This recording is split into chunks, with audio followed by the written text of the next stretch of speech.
Hello दोस्तों, स्वागत है आपके अपने YouTube channel math with AI में। आज की इस वीडियो में हम लोग क्लास 10th की हिंदी काव्य खंड का दूसरा चैप्टर पढ़ने वाले हैं। क्या दूसरा चैप्टर? काव्य खंड का हिंदी, क्लास 10th।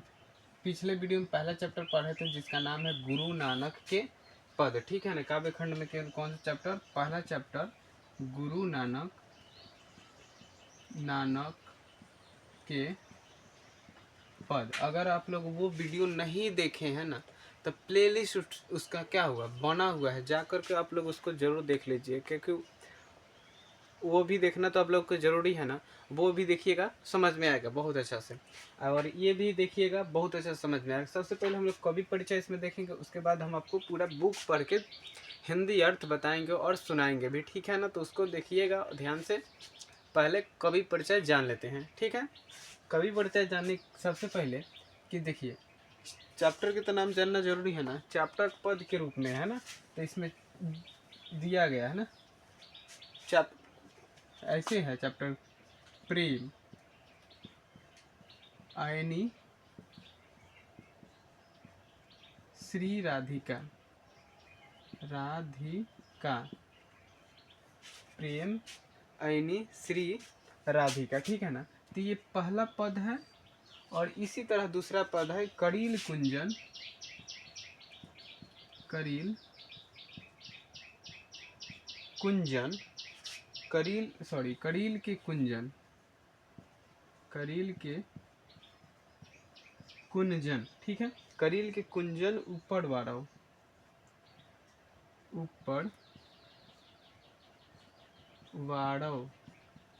मतलब इस प्रकार है चैप्टर आपका। ठीक है ना। तो देखिए, ये दोनों का चैप्टर के राइटर है, मतलब ये पहला पद है, दूसरा पद है। ठीक है ना। तो इसी दोनों चैप्टर पदों का राइटर कौन है? तो हमारे रसखान जी हैं। यानी कि कवि पूछे तो कौन है? तो रसखान। ठीक है ना। रसखान ये दिल्ली के पठान राजवंश के क्या थे? उत्पन्न हुए थे। ये कहाँ से पता चलता है? तो उनका एक रचना है प्रेम वटिका, जो 1610 ईस्वी में लिखा गया था। तो इसी से पता चलता है कि कहाँ से? द दिल्ली के पठान राजवंश के मतलब उत्पन्न हुए थे। ठीक है ना। इनका बारे में ये पता ही नहीं चलता है कि ये कब जन्म लिए थे, कब इनका मृत्यु हुआ था, ये कोई नहीं जानता है। बस ये ऐसे ही जाना जाता है कि ये कहाँ के थे? तो दिल्ली पठान राजवंश के उत्पन्न हुए थे। ये प्रेम वटिका से पता चलता है। अब प्रेम वटिका का रचना काल, यानी प्रेम वटिका कब लिखा था? तो 1610 में। ये कभी नहीं कहना है कि रसखान का जन्म 1610 में हुआ। ठीक है ना। कभी नहीं कहना, क्योंकि इनके बारे में कोई जानकारी नहीं है। समझ में आया यहाँ तक? तो कवि क्या हो जाएंगे? रसखान। प्रेम वटिका 1610 ईस्वी। इनका रचना काल क्या था? तो जहांगीर का राज्यकाल, मतलब जहांगीर का राज्य, एक जहांगीर राजा था, वो जब था उसी समय ये रचना करते थे। कौन? तो रसखान कब रचना करते थे, यानी कि इनका रचना काल कब था? तो जहांगीर का राज्यकाल जब ये रचना करते थे, उस समय राजा कौन था? तो जहांगीर राजा था। बस इतना याद रखना। उसके बाद वैष्णव धर्म के गहन संस्कार था इनमें। कौन? यानी रसखान में कह रहा है, रसखान में वैष्णव धर्म के एकदम गहन संस्कार, यानी कि बहुत ज़्यादा इसके क्या था? संस्कार था इनमें। ठीक है। और उसके बाद ये भी याद रखना कि रसखान क्या थे? तो एक मुस्लिम कवि थे। रसखान एक मुस्लिम कवि थे। ठीक है। मुस्लिम कवि थे। रसखान एक मुस्लिम कवि थे, ये भी आपको पता रहना चाहिए, जैसे नाम से ही आपको पता चल रहा होगा ना। उसके बाद देखिए, कह रहा है कि पहले रसिक प्रेमी थे। रसिक प्रेमी कहने का मतलब प्रेम करते थे किसी से पहले। ठीक है ना। यानी कि पहले एक ज़्यादा ये अपने से खुद से दुनियादारी से लगाव रखते थे। रसिक प्रेम मतलब यही। अब बाद में अलौकिक प्रेम में, यानी कि कृष्ण के भक्ति में चले गए। यानी कि पहले रसिक प्रेमी थे, बाद में अलौकिक प्रेमी, यानी कि कृष्ण की भक्ति करने लगे। बाद में जाके कृष्ण की भक्ति करने लगे। कौन? तो रसखान। आप लोग कहीं मुसलमान थे, फिर भी करते थे किनके? कृष्ण के भक्ति करते थे। समझ में आ गया यहाँ तक? उसके बाद कहा है कि गोस्वामी विठलनाथ ने इन्हें पुष्टि मार्ग की दीक्षा दी थी। गोस्वामी विठलनाथ ने इन्हें पुष्टि मार्ग की दीक्षा दी थी। गोस्वामी विठलनाथ ने इन्हें पुष्टि मार्ग की दीक्षा दी थी। ठीक है ना। ये सारे जितने भी बोर्ड पे लिखे गए हैं ना, ये बस इनमें सब क्वेश्चन पूछे जाते हैं, इसलिए कवि परिचय पढ़ना बहुत ज़रूरी होता है। फिर बुक से कुछ क्वेश्चन आते हैं, लेकिन कवि परिचय से ज़्यादा क्वेश्चन आते हैं। समझ में आ गया। अब इनके ग्रंथ था दो। ग्रंथ का नाम है प्रेमवटिका, जो कि यहाँ पर देख लिए प्रेमवटिका।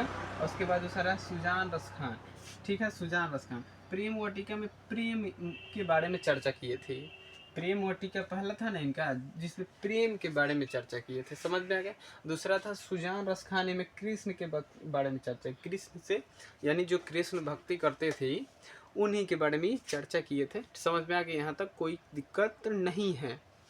उसके बाद देखिए कर कि भारतेंदु हरिश्चंद्र ने कहा कि इन मुसलमान हरिजन पे कोटि हिंदू बड़े।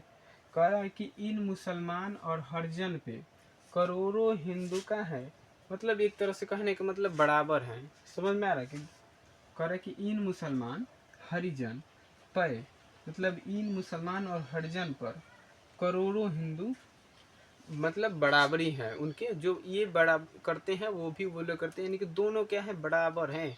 कोटिक मतलब करोड़ों हिंदू, बाड़े मतलब उनपे मतलब उनकी बराबरी करने में लगे हुए। बस यही समझिए आप लोग।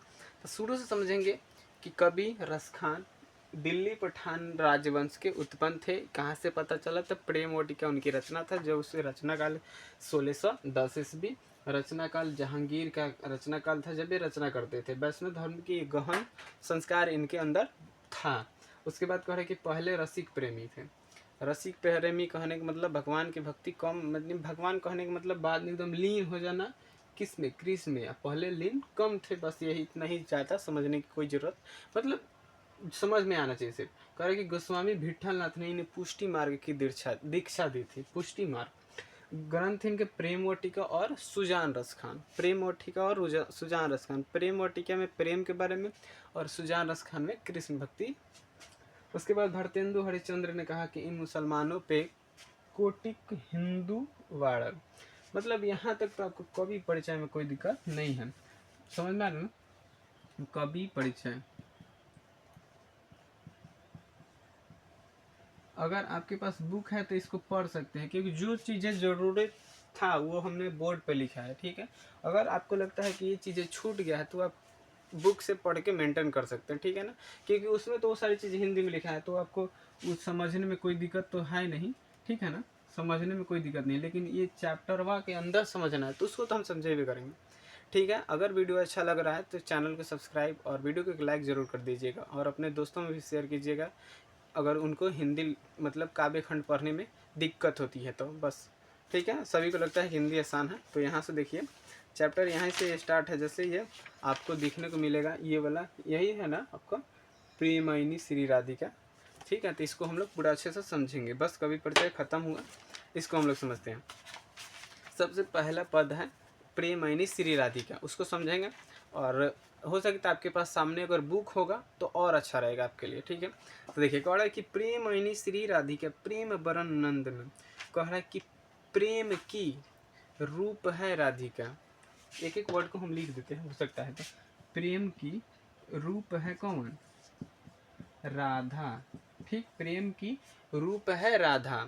उसके बाद कह प्रेम बरन, अब फिर कह रहे कि प्रेम का रंग है, रंग है कौन? तो कृष्ण, ठीक है ना।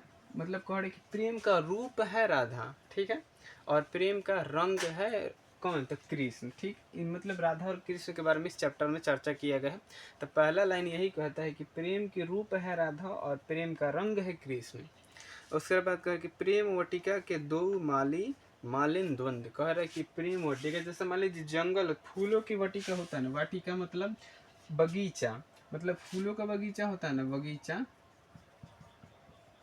फूल का बगीचा, उसी तरह प्रेम का बगीचा। मान ली उसी तरह को प्रेम का बगीचा बन गया, तो उसमें माली और माली अगर होंगे तो कौन होंगे? राधा और कृष्ण, ठीक है। मतलब प्रेम की बगीचा है, समझ लीजिए कि प्रेम का एक बगीचा है, तो इसका माली और मालिन कौन है? तो दो है, राधा और रानी कृष्ण।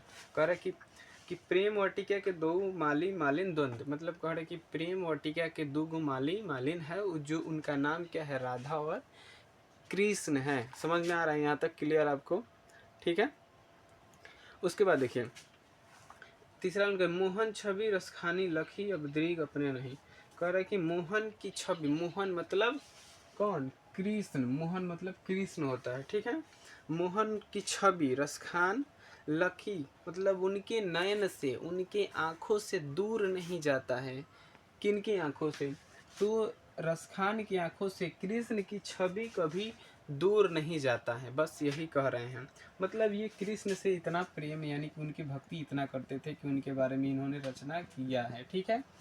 तो उसके बाद कह रहा है कि अचे आवत धनुष से छोटे सर से जाहें, मतलब कह रहा है कि धनुष से जैसे बाण छूट जाता है, मतलब एक बार छूट जाता है, समझ आ रहा ना, उसी प्रकार इनकी जो छवि है, चेहरा है, इनकी मतलब रूप है, इनके सामने कभी आता है कभी जाता है, कभी आता है कभी जाता है, इतना प्रेम करते थे इनसे।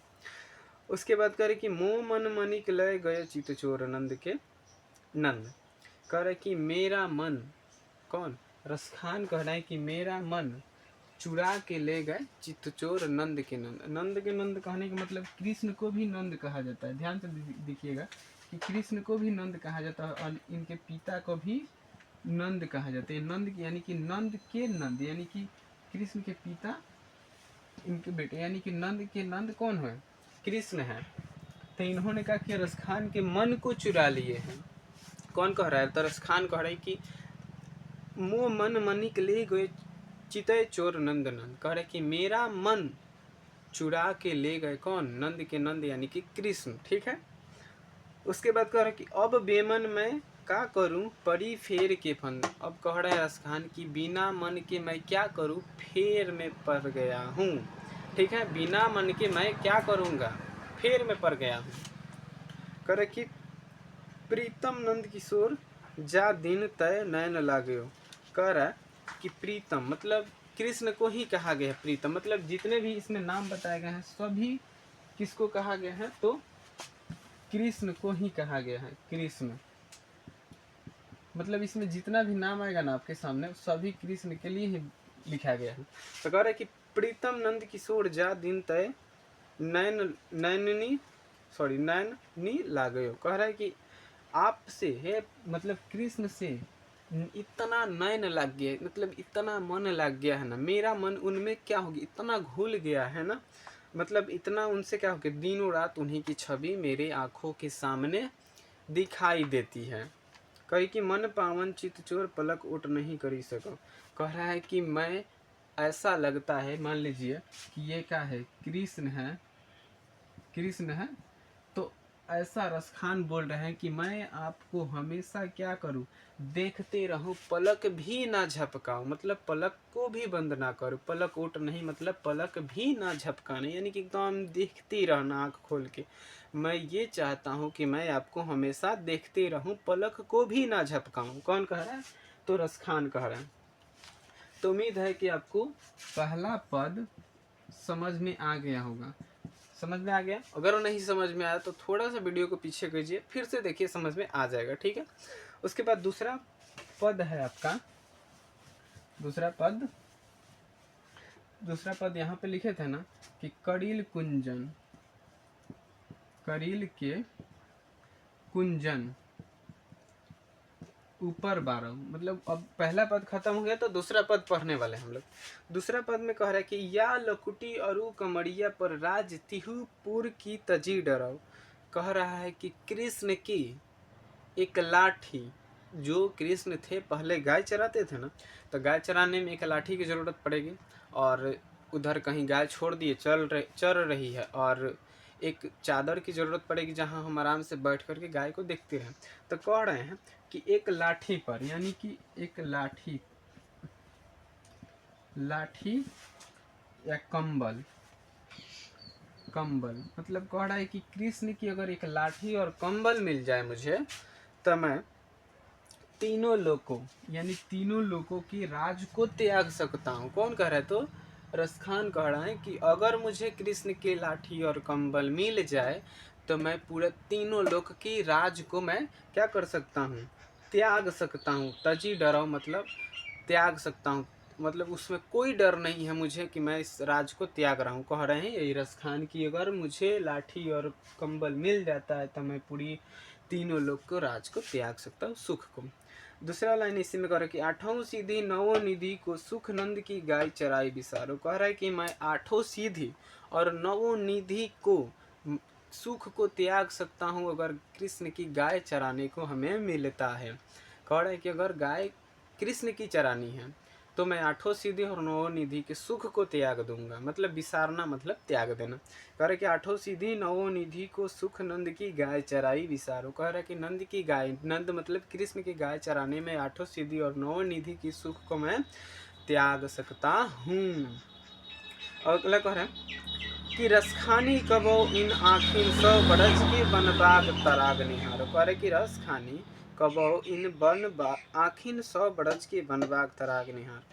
कह रहा कि इनके चेहरे को देखने के लिए, कौन, कृष्ण को देखने के लिए रसखान कह रहा है कि मतलब ऐसा लगता है इनको ना कि सदियों पहले अगर कृष्ण गाय चराते होंगे किसी जंगल में तो उनको ही देखते हैं, इधर कभी कभी उधर कभी इधर, कि किसी तरह से भी तो कृष्ण दिखाई दे मुझे, कि किसी मतलब किसी भी जगह से कृष्ण मुझे दिखाई दे। हमेशा क्या करते रहते हैं, निहारते रहते हैं कि कभी कृष्ण मुझे क्या करे, दिखाई दे।